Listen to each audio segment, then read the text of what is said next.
There are lots of ways that you can blend out colored pencils, but sometimes you might not get the results that you want. So today I'm talking through the most common beginner mistakes for blending colored pencils, and we will start with blending pencils using a solvent. A solvent or paint thinner is a great way to blend colored pencils and get really smooth results, but it can be a little bit tricky getting the right amount of colored pencil or solvent onto the paper.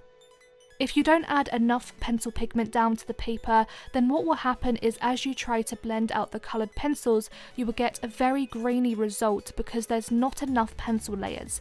It can also make the drawing look quite patchy and messy, so you won't get a nice result. If you add too much solvent to the paper, then this can create a stain or bleeding effect onto the paper where the solvent seeps through the paper. It can create smears on the paper, so it won't look very nice if you've tried to blend a drawing out with too much solvent. For the best results, I would recommend building up pencil layers so that you have enough pencil pigment onto the paper and only use a small amount of solvent. Dab off any excess solvent onto a piece of tissue and then gently blend out the coloured pencils. Also, it's really important to use the right type of paint brushes. You don't want to use brushes that are too fluffy because they're too soft and the bristles are too flexible. You also want to think about sized brushes because you don't want to use the wrong size brush for certain areas. For example, you wouldn't want to use a small detailed brush for blending out large areas as it would take too long and give very blotchy results. It is best to use brushes with firm bristles, and I prefer rounded brushes because they can blend all areas of a drawing. So now let's talk about the issues with the burnishing technique. Firstly, you don't want to add too much pressure too early on. If you do this, then you won't be able to add any layers to a drawing and your drawings will look flat, plus you could damage the pencils or paper. It also causes a lot of pencil residue to fall onto the paper, which can smear onto the paper and create stains. You also need to be careful with how you layer colours. If you apply a heavy layer of pencil and then try to layer colours over the top, then it will create a waxy coating of pencil on top of the paper, and that can create smearing and blotches of colour. It also means that colours can start to become really muddy and there'll be no paper grain for the pencils to hold onto because you flattened the tooth of the paper.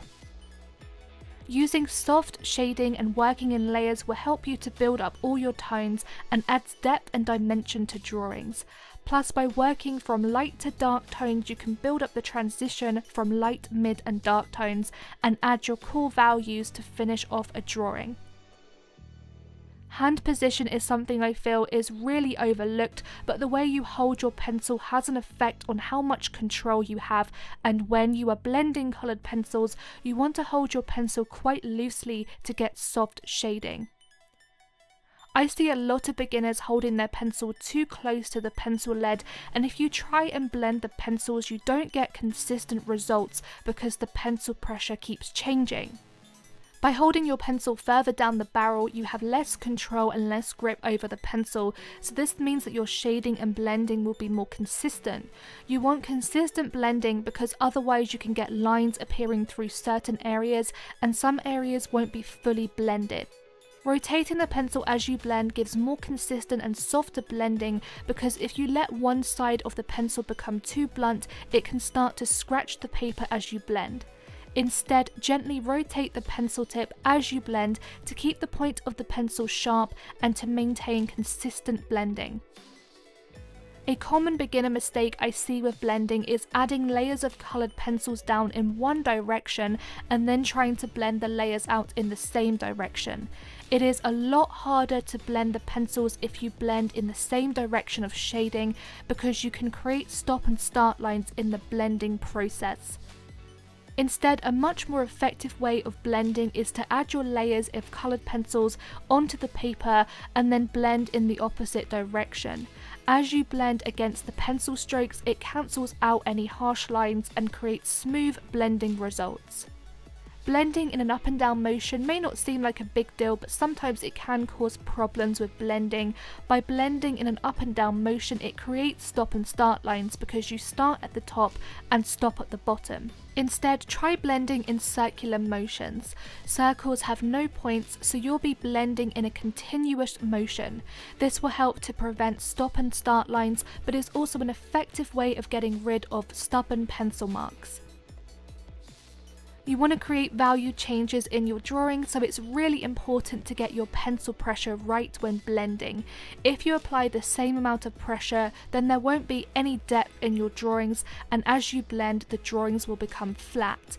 What you should do is gradually increase and decrease pressure when blending, so you don't wash out colours and you keep all the tones and value changes in your drawings.